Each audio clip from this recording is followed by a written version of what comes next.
Alright Paco, we need to start off this year with a bang. Make sure all the viewers can see how colourful and dangerous this place is. Alright boss, consider it done. Straight down. Yep. Do you get a free drop from those guys? Or? Crikey, Paco, what is this?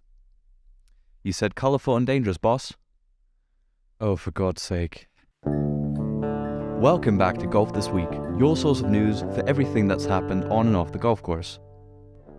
Dustin Johnson has split from Adidas after 15 years of working together, and the reason why is quite interesting. As the LIV Golf League will no longer foot the bill for all the travel and accommodation of the team's players and their caddies, each team will have to raise money for their travel and playing expenses. One way is by winning prize money from tournaments, but a much more consistent revenue model is finding companies that sponsor the whole team, just like team sports like basketball or football do.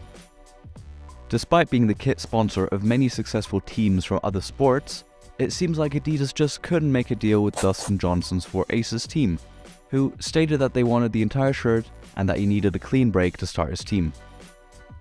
Given that there are 12 teams in the LIV Golf League, it will be interesting to see who sponsors the different teams and how these team sponsorships affect the sponsors of the individual players.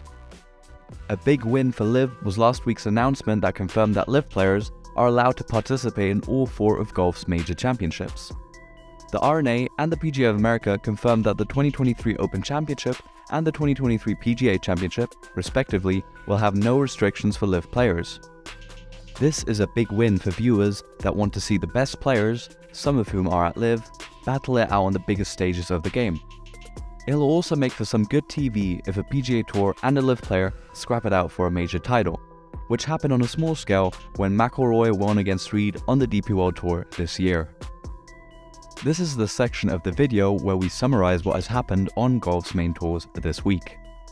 Starting off with the PGA Tour, the Honda Classic was held this week at the PGA National. Despite being a tournament with very memorable moments over the years, this week's field was not filled with the top names the tournament is used to. The quality of play is still very high, with Chris Kirk winning in the throwing playoff, but star power is what ultimately sells tournaments to the general public. Billy Horschel, who finished tied 42nd, noted that he was disappointed in the PGA Tour that the event had been relegated to such a weak field. This, he said, was mainly down to scheduling, as the tournament follows the Genesis and precedes both the Players' Championship and the Arnold Palmer. Most players would rather miss this tournament in order to be fresh to compete for these more prestigious and better paid events. Nevertheless, that didn't stop 9 top 20 players, including Rahm, Homa and McIlroy, from playing a Pro-Am the day after the Honda Classic. With 12 of the top 20 playing, this Pro-Am probably has stronger fields than both last week's Honda Classic and LIV's inaugural 2023 event combined. Speaking of LIV, they held their first event of the season in Mayakoba, Mexico. Charles Howell III won the individual title with 16 under, and Team Crushers, which he's a part of, won with 26 under. Not a particularly interesting week, with Cameron Smith providing most of the action. The DP World Tour played in India this week on probably one of the most stunning courses on the schedule. The course also proved to be one of the hardest, with 11 of the 18 holes being played over par for the week.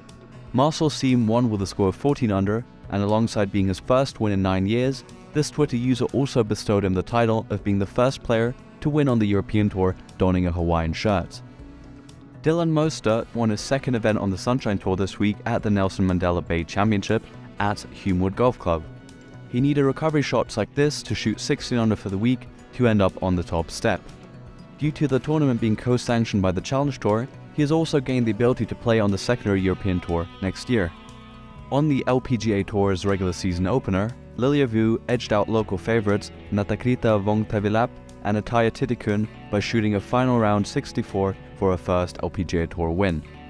She made 25 birdies and 1 eagle during the week to pick up a $255,000 check. That covers this week's golf news. More long-form content will be coming soon. Cheers for watching and have a great day.